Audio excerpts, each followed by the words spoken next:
Welcome to Sacrilegious Discourse. I'm husband. And I'm wife. Together, we're reading the Bible for the very first time.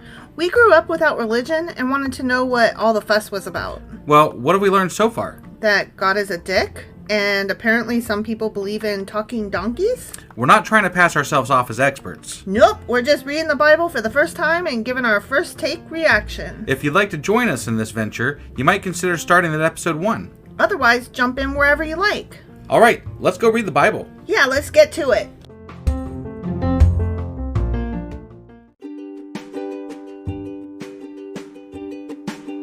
Hey wife, did you know that Anchor is sponsoring our show? Really? Don't we use Anchor to distribute our podcast on Spotify and Apple Podcasts? Yeah, and we are on just about every other platform available as well, thanks to them. Why do we use Anchor as our podcasting service? Well, they make editing and distributing our show a breeze. What if one of our listeners wants to start their own podcast? Then they should head over to anchor.fm or download the app to get started. Awesome! You guys should go do that right now! Husband! Wife! Do you remember what happened yesterday? Solomon built a big-ass pool called the Sea. The Sea. And he spent a shit ton of money on bronze and cedar paneling and previously on the gold on the thing. And, like, I mean, dude's, like, spending all the fucking monies. And he built lots of things. Built lots of, well, 2 things, but, like... temples and houses and wagons and axles. That's right, yeah. Yeah, fucking pure bronze carts. Like, what? Who fucking builds a pure bronze cart? Only an idiot. Some bullshit. Like, can you imagine? I need you to make me a bronze screw because it's got to be all bronze. That's just dumb. It's dumb. It's overkill. It's definitely fucking overkill. All right. Well, that's what happened yesterday. And that was 1 Kings chapter 7. Yep. And today we're going to get into 1 Kings chapter 8. Awesome. Let's do it. Okie dokie. Hey, wife, do you like coffee in the morning? I sure do, husband. Morning, noon, night. Which reminds me, I need to add that to our grocery list because we're running low. Wait, before you do that, check out the website ungodlybrew.com where you can purchase a pound of your favorite flavor of coffee. What if I want more than 1 pound? Either order a larger amount or better yet, get 10% off by setting up a subscription for every 2 weeks or a month or whatever works for you. Did you set up something special for our listeners? You know I did. Exclusive for our listeners, get an additional 10% off subscriptions by entering the code SACRILEGIOUSCOFFEE at checkout. That's a hellishly good deal. Ungodly Brew is hellishly good coffee.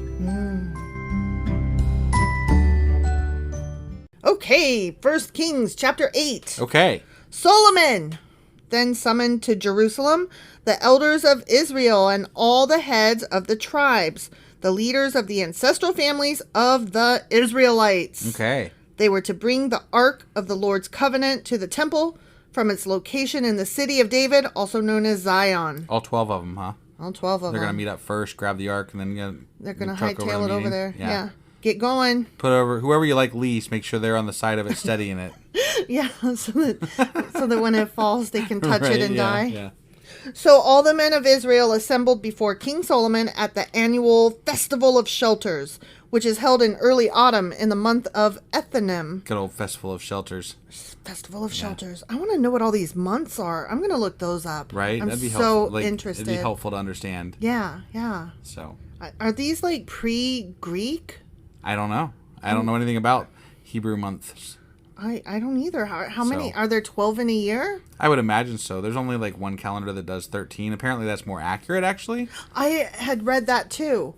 And then I also read that if we gave 30 days to every month, that we would never have to have a leap year, and we'd never have to have odd, like February being weird, sometimes 28, 29, whatever. Interesting. Yeah.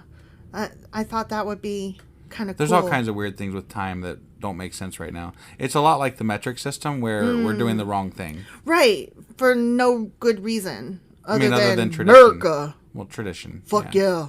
We all understand the current one, so. Well, we all America. The rest of the world is using the good stuff. Not when it comes to calendars. The only people that are different would be China, right? Okay, but math. They're using all the good measures. No, I agree with math. We're stupid. Yeah. America. Merkah. Yeah, I agree. That's what I was saying.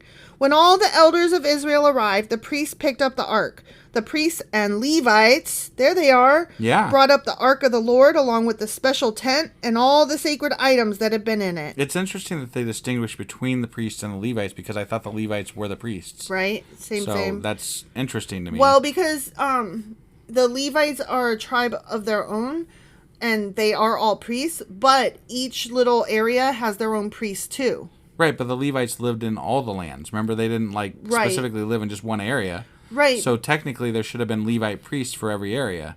Hypothetically. I'm just saying, it sounds like it's a mixture of, the Levites, but then also political. True. So I think that's what it is. Yeah. I don't know. That. I mean, maybe I'm wrong, but that's what it sounds like to me. No, that makes sense. Right. There, before the ark, King Solomon and the entire community of Israel sacrificed so many sheep, goats, and cattle. Does it say that? So many sheep, goats, and cattle that no one could keep count! Exclamation point. They numbered the fucking stars. The fucking bloodbath. They killed so many goddamn animals. They filled the sea with them. They filled all the sands of the beach. Right. They couldn't count them all. That's a high number, more than 10. Yeah, right. That's a lot of animals. It's a lot of counting. That's ridiculous. It is ridiculous. Then the priests carried the Ark of the Lord's Covenant into the inner sanctuary of the temple, the most holy place, all capital letters. Yeah. Right, and placed it beneath the wings of the cherubim. Yeah, because that's what God wanted. Beneath the wings. All the gold and beneath those wings, and he demanded this. It was just like when they built the ark, when he had this exact plan on how to build it. That's what they didn't... Wait, they didn't do that. I always think when I hear anybody say the wings, I think of two songs. The Wind Beneath My Wings. Yeah, that was the one I came up with. Take These Broken Wings and Learn to Fly Again. Right. Who is that? Mister? I don't know. I don't know. I'm curious about that one. Right. I may be crazy. Yeah. The cherubim spread their wings over the ark, forming a canopy over the ark and its carrying poles. These poles were so long that their ends could be seen from the holy place, which is in front of the most holy place, but not from the outside. But yeah, of course, not from the outside. That's just too far. Oh, here we go. Ready? Yeah. Guess what? What? They are still there to this day. Oh, shit. Although I don't know that for sure. I mean, I don't know that for sure. We don't. But I think I would know and hear about a 45-foot long fucking tub sea thing on top of some bowls. I don't know anything about that, so I'm assuming it's not there. No, this is not the sea. Right, but it's part of that. It's part of that whole thing that they built. No, they're talking about the ark. Right now, they're bringing the ark into the temple. Yes, that they just built. Right, but they're talking about carrying the okay. I was mixed up. I was saying the ark is still there to this day. Right, in the temple. Okay. I'm like, I don't know about this temple. It's all gold. I never heard of it. Okay, I see. I've heard of the Temple of Solomon, but I don't think it exists still, right? I don't think I could so. I could be wrong. I don't think so. I've been known to be wrong, but it doesn't seem like it would exist. I would think I would know more about it if it did exist still. It could have been sacked. Yeah. And that's looted. with that much fucking gold, hell yeah. Mm-hmm. They couldn't carry it all off. Right. Nothing was in the ark except the 2 stone tablets that Moses had placed in it at Mount Sinai, where the Lord made a covenant with the people of Israel when they left the land of Egypt. What about the manna the fucking book of instruction? The book of instruction. Oh, yeah. The manna in the book of instruction. Where did those go? That's really upsetting. Right. I'm not happy with that. Why put it in there if it's not going to be there? Right. It doesn't make any sense. Why would... I don't understand. This is unacceptable. Right? When the priests came out of the holy place, a thick cloud filled the temple of the Lord. Who done it? Whoever smelt it, dealt it. The priests could not continue their service because of the cloud, for the glorious presence of the Lord filled the temple of the Lord. Yeah. Yeah, it did. Okay, ready? I'm ready. Then Solomon prayed, "O Lord, you have said that you would live in a thick cloud of darkness." Now I have built a glorious temple for you, a place where you can live forever. Mm-hmm. Then the king turned around to the entire community of Israel standing before him and gave this blessing. Okay. Praise the Lord, the God of Israel, who has kept the promise he made to my father, David. For he told my father, from this day I brought my people out of Egypt. Yeah, that place. Out of Egypt. You know, that one place. I started to say Israel, and that was wrong. No, it's not out of Israel, yeah. Out of Egypt. I've never chosen a city among any of the tribes of Israel as the place where a temple should be built to honor my name. But I have chosen David to be king over my people, Israel. David? Yeah. Where was Solomon now, though? Then Solomon said, my father David wanted to build this temple to honor the name of the Lord, the God of Israel. But the Lord told him, you wanted to build the temple to honor my name. Your intention is good, but you are not the one to do it. One of your own sons will build the temple to honor me. Yeah. And now the Lord has fulfilled the promise he made, for I have become king in my father's place. And now I sit on the throne of Israel just as the Lord promised. I have built this temple to honor the name of the Lord, the God of Israel. Yeah. And I have prepared a place there for the ark, which contains the covenant that the Lord made with our ancestors when he brought them out of Egypt. Right. Then Solomon stood before the altar of the Lord in front of the entire community of Israel. The entire community. Right. All yes. of them. Yes. He lifted his hands toward heaven, and he prayed, O Lord, God of Israel, there is no God like you in all of heaven above or on the earth below. You keep your covenant and show unfailing love I don't know about that. To all who walk before you in wholehearted devotion. Okay. You have kept your promise to your servant David, my father. Yeah.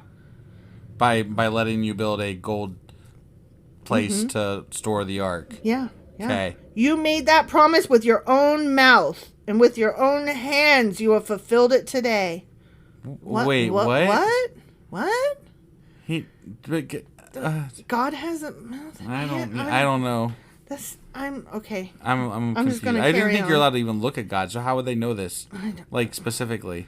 I feel like I'm being nitpicky here, but I'm like. I mean, we are, but still. God, that really threw me. Like you just humanized him right quick. Right. Well, and that's you gave him physical form, and I don't understand. The reason this is bothering me is because throughout the Bible so far, they've chosen to see him however they want to see him in any given book. Like in this book we're going to see him this way, in that book we're going to see him this way. Right. It's whatever they feel like at any given time. Switchy outy. Right.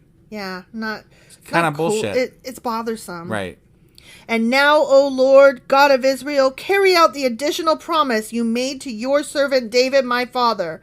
For you said to him, if your descendants guard their behavior and faithfully follow me as you have done, one of them will always sit on the throne of Israel. Boy, that's very presumptuous that you're that good that you're going to fulfill that promise for him. Mm-hmm. So... Now, O God of Israel, fulfill this promise to your servant David, my father. But will God really live on earth? Why, even the highest heavens cannot contain you. How much less this temple I have built? Nevertheless, listen to my prayer and my plea, O Lord my God. Hear the cry and the prayer that your servant is making to you today. Oh, this is boring. I want a story, not a long prayer chapter that's nothing but a big long prayer. No, I know. Okay, here we go. May you watch over this temple night and day, this place where you have said, my name will be there. May you always hear the prayers I make toward this place. May you hear the humble and earnest requests from me and your people Israel when we pray toward this place. Yes, hear us from heaven where you live, and when you hear, forgive. If someone wrongs another person and is required to take an oath of innocence in front of your altar in this temple, then hear from heaven and judge between your servants, the accuser and the accused. Punish the guilty as they deserve. Well, I thought he just said forgive. Well, if they... But no, we're going to punish. Yeah, punish. Okay. Punish. I was just checking. You can't forgive and punish. I guess after you punish, you can forgive? Maybe you forgive first and then punish. Okay. I forgive you. Now bend over. I got to whip you. And then they can all go for a swim in the sea. Acquit the innocents because of their innocence. If your people Israel are defeated by their enemies because they have sinned against you, and if they turn to you and acknowledge your name and pray to you here in this temple, then hear from heaven and forgive the sin of your people Israel, and return them to this land you gave their ancestors. But he just said punish them. Well, now Which he's is saying it now? Forgive them again. Forgive them and punish them, and forgive them and punish them. Yeah, I guess. Whichever is most appropriate in looking back on history, which hasn't happened. Right. Then, I mean, if it's all of us, obviously you got to forgive us. But like, if it's just like one dude, then obviously you got to punish him. Right. Punish him. If the skies are shut up and there is no rain because your people have sinned against you, and if they pray toward this temple and acknowledge your name and turn from their sins because you have punished them, then hear from heaven and forgive the sins of your servants, your people Israel. See? Forgive again. Yeah, make it rain. Make it rain. Teach them to follow the right path and send rain on your land that you have given to your people as their special possession. If there is a famine in the land, or a plague, or crop disease, or attacks of locusts or caterpillars, then fucking pray for forgiveness. Or if your people's enemies are in the land besieging their towns, whatever disaster or disease there is, and if your people Israel pray about their troubles, raising their hands toward this temple, then hear from heaven where you live and forgive. He sure is worried about a lot of things that could, quote unquote, happen. If I break my arm, fix it. If my light bulbs break, get me some new ones. Yeah. This is stupid. I mean, just... They're obviously going to fuck up. Like, that's the whole point, right? I Like, know. people fuck up, and then they pray, and then they get forgiven, or they don't. They get punished and killed, or whatever. Something fucking happens to them, and then, yay God. And then he gets lots of gold and gets to sit in a goddamn palace. That sounds about right. That checks. Give your people what their actions deserve, for you alone know each human heart. Except for that he can't hardly keep track of like 5 people, so whatever. He couldn't even keep track of 2 people. Right, no, I was being generous. Then they will fear you as long as they live in the land you gave to our ancestors. Fear you. Mm-hmm. Not like revere you and love you. Right. But fear you. Yeah. I hate it when they say that, because I'm like, my parents say you're supposed to fear God. Why? Why do I want to fear anything? If I get to choose to believe or not believe, I'm not going to choose on purpose to be afraid of something. Yeah. That makes no damn sense. I'm not going to be afraid of God. Fuck that shit. Fuck that shit. If I'm wrong, oh well, I guess I'm due to get punished. Right, whatever. Whatever. Just punish me then. Yep.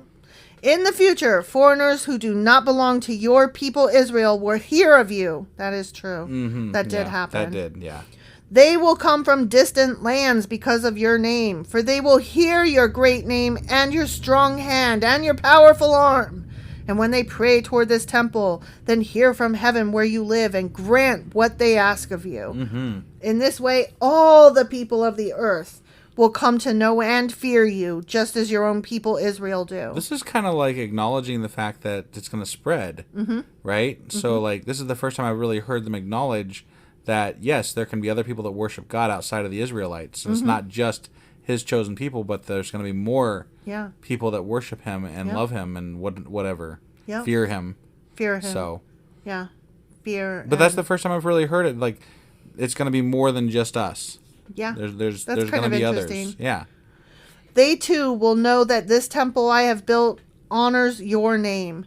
If your people go out where you send them to fight their enemies, and if they pray to the Lord by turning toward this city you have chosen, and toward this temple I have built to honor your name, then hear their prayers from heaven and uphold their cause. If they sin against you, and who has never sinned, ?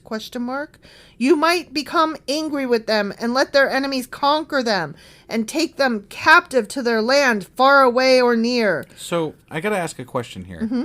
I know that there is a lot of overlap between the Quran and the Bible, right? And I know that Muslims worship like multiple times a day, and they have to face a certain direction, right? Mm-hmm. Is it because of this? Like, do they have to face God's temple? Like, is this part of it? I'm pretty sure. It would be worth looking up. Like, I'm just curious, like, if that's where that came from. Like, I'm almost positive. It's a curiosity of mine, I guess. I'm almost positive that makes sense. Right. Okay. Far away or near, but in that land of exile, they might turn to you in repentance and pray, "We have sinned, done evil, and acted wickedly." If they turn to you with their whole heart and soul in the land of their enemies and pray toward the land you gave to their ancestors, toward this city you have chosen, and toward this temple I have built to honor your name, then hear their prayers and their petition from heaven where you live, and uphold their cause. We've done all kinds of bad shit. Let's just turn this way and pray real quick and be like, all right, cool. I'm forgiven? Yep, we're all good now. I'm going to go do bad again. Thanks, yeah, bye. Right. Forgive your people who have sinned against you. See, I don't like that it's sinned against you. Like, when I make a choice and you think of it as a sin, I don't think God should take it personal. Right. Like, generally, you're hurting some other human. Or myself. Right. Like, yeah. If I am, quote unquote, sinning, I don't know, like smoking a cigarette. Like, I'm not doing that at God. I am smoking the cigarette. If I am sinning by cussing, I'm not, hurting. Like, I'm not sinning against God. I'm just sinning. Sure. I mean, insofar as those things are sins. Right. Which they're not. No, right. I'm just, like, giving examples. Like, if I murder somebody. Yes. Which, okay, I'm not going to murder anybody. I'm glad to hear that. But I'm just saying, like, if I did that, I'm not doing a sin against God. I'm doing a sin against the fucking person that I killed. Right. And their family. Yeah, I don't think they're going to appreciate you getting forgiven for it. No, I don't. Forgive all the offenses they have committed against you. Make their captors merciful to them, for they are your people, your special possession, whom you brought out of the iron-smelting furnace of Egypt. May your eyes be open to my requests and to the requests of your people Israel. This is so boring. May you hear and answer them whenever they cry out to you. It's so repetitive. Like, do I have to be on call all the time? Right? Like, seriously, guys. How about you just stop, bitching about everything and I'll fix what I can fix, man. Exactly. For when you brought our ancestors out of Egypt, O sovereign Lord, you told your servant Moses that you had set Israel apart from all the nations of the earth to be your own special possession. Mm-hmm. Awesome, awesome. When Solomon finished making these prayers and petitions to the Lord, he stood up in front of the altar of the Lord where he had been kneeling with his hands raised toward heaven. That's a long time to have your hands up in the air. It really is. Waving them around like you just don't care. You do care. Oh. He was waving them around like right, you like do he does care. Yeah. He stood and in a loud voice blessed the entire congregation of Israel. A loud voice, huh? A really loud voice. Really loud voice. And he was not in Bless and Curse Mountain Valley. Right. So yeah. I don't know how his voice carried, but sometimes God can't talk to you, but sometimes he can apparently. No, this is Solomon. Oh. Solomon saying this. He stood and in a loud, when he got done praying, when Solomon finished making these prayers and petitions. All right, sorry. Yeah. I thought he was saying God did. I'm sorry. No, when Solomon got done yakking. Yeah. He stood up and put his hands down or whatever and in a loud voice blessed the entire congregation of Israel. This is the blessing now he's about to say. Oh, God. Yeah. Praise the Lord who has given rest to his people Israel, just as he promised. Not one word has failed of all the wonderful promises he gave through his Moses servant. I'd like to recount that. I'd like to check that, please. Right? Like not one? Just saying. Not one? Yeah. Really? May the Lord our God be with us as he was with our ancestors. May he never leave us or abandon us. He did, though. He will. Yeah. He did and he will. Yeah. May he give us the desire to do his will in everything. You know what? God could do that. He could. He could just... I mean, if there was an all-powerful God, yeah. Yeah. Like, he's hardened hearts. He's set people to do things that he wants them to do. He could do these things. He could do these things. And that's the argument. Like, if you have these capabilities, why don't you use them? Yeah. And if you don't, then what the fuck? Yeah. Like, what even are you, man? What even are you, man? Or, aren't you? That should be on a t-shirt. What even are you, man? May he give us the desire to do his will in everything and to obey all the commands, decrees, and regulations that he gave our ancestors. Mm-hmm. And may these words that I have prayed in the presence of the Lord be before him constantly, day and night, so that the Lord our God may give justice to me and to his people Israel according to each day's needs. Wow. Oh, so many praise. Yeah. I can't do all the praying. It's a lot of praise. Then people all over the earth will know that the Lord alone is God and there is no other. I don't think the Native Americans knew at this point. No, I don't think they did. So, all over the world is, questionable. Questionable.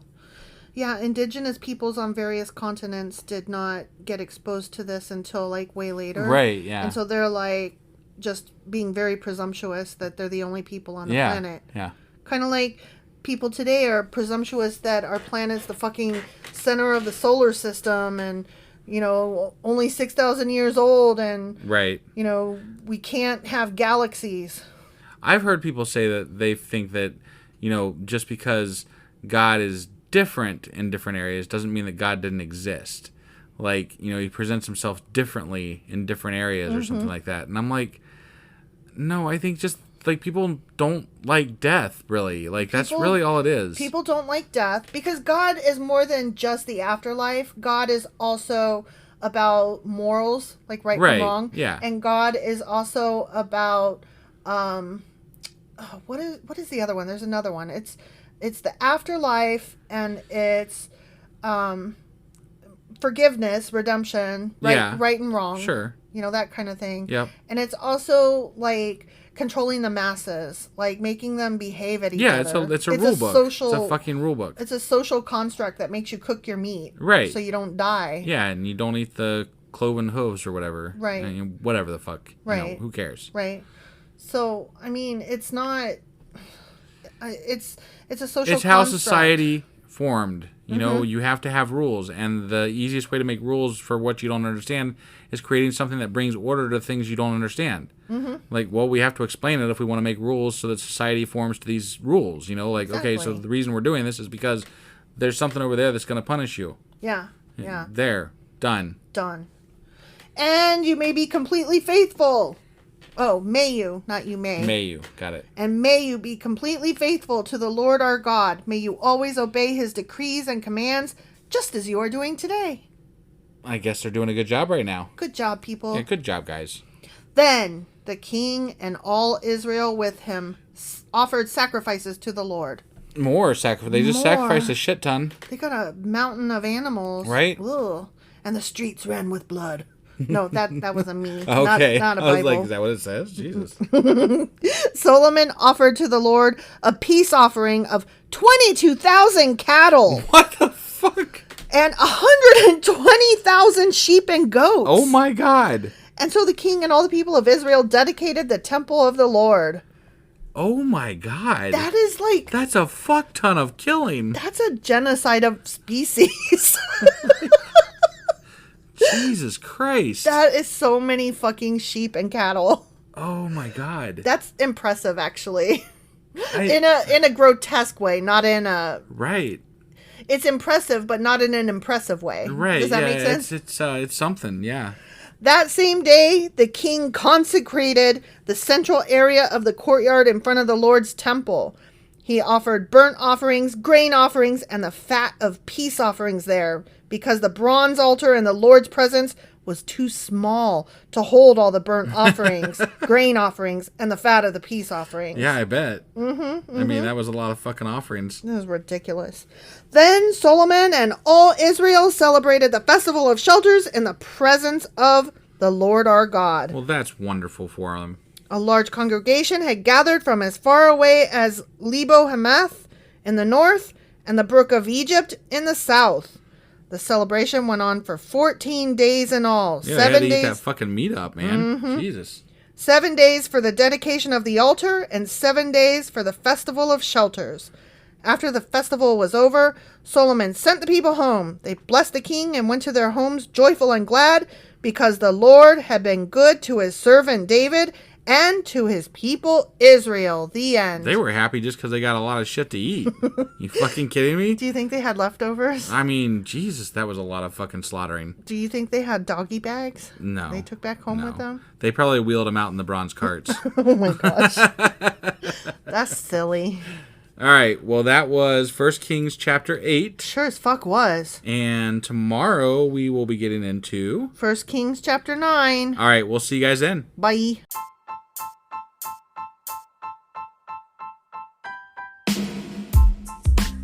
Hey, wife, I guess that's the end? But husband, that's just sad. It doesn't have to be. We are on lots of social media platforms like Twitter. Our handle there is sacrilegious_D. For D's nuts. Oh my God. Stop doing that. Anyway, we're also on Facebook, Instagram, and Pinterest. There's a link to all of our social media sites at our website. Ooh, we have a website? Yeah, it's sacrilegiousdiscourse.com, where you can also find a link to our merch shop. We have a merch shop? Yep, we have podcast-themed clothing, mugs, notebooks, and more, as well as an atheist and science-themed products.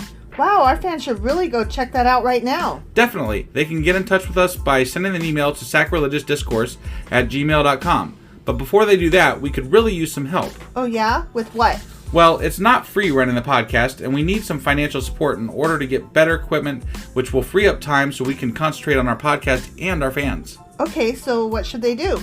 Head over to patreon.com/sacrilegiousdiscourse and sign up as a contributor on our podcast.